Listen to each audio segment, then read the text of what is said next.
que voulez-vous qu'il reste de cet esprit souverain si rien n'est fait? Donc, rendre à un enfant la souveraineté sur son esprit, aujourd'hui, c'est donc une double bataille contre le système qui veut le conditionner, qui veut le conformer, le calibrer, et contre la culture qui veut absolument le distraire. Contre le système qui veut le conditionner et contre la culture qui veut absolument le distraire. Il faut qu'on en ait conscience.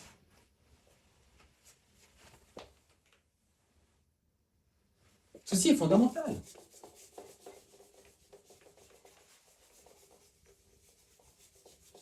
Imaginez un enfant qui est placé là.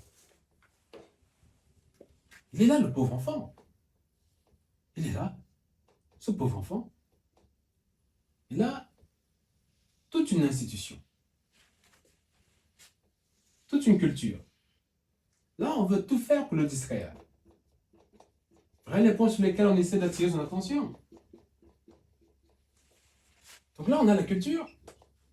Là, on a les institutions, l'école, et la conformité qu'elle essaie de faire. Mais du coup, l'enfant, il est là, cloîtré au milieu. Comment voulez-vous qu'il s'en sorte quand il reçoit ce genre de... Il est là, son esprit. L'esprit, souvent, il est là, à l'intérieur. Il est là, cet esprit. Il manque de souveraineté. Il n'y a pas de souveraineté possible si rien n'est fait. De manière radicale, de manière profonde, viscérale. Ce n'est pas simple. Je ne dis pas que c'est simple. Quiconque vous dit que c'est simple vous vend quelque chose, sans doute. Ceci n'est pas simple. Mais, ça c'est le plus important, c'est possible. Et c'est même nécessaire. Et c'est même urgent.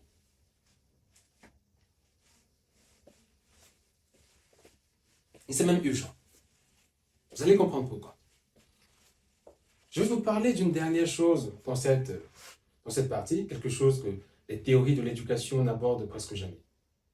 Parce que ça sort du cadre scolaire, ça sort du cadre académique, ça touche à quelque chose d'encore plus profond. Maintenant, je vais vous en parler. Je vous parle normalement de la question de l'identité. La question de l'identité. Qui est un enfant quand on lui retire la souveraineté sur son esprit? Qui est un enfant quand on lui retire la souveraineté sur son esprit? Qui?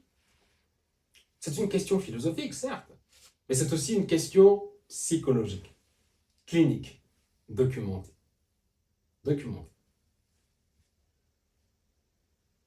C'est une question importante. Erik Erikson, psychologue du développement, a décrit des stades de formation de l'identité humaine. Il a donc identifié quelque chose de fondamental. Entre 5 et 12 ans, l'enfant construit ce qu'Erikson appelle le sentiment de compétence.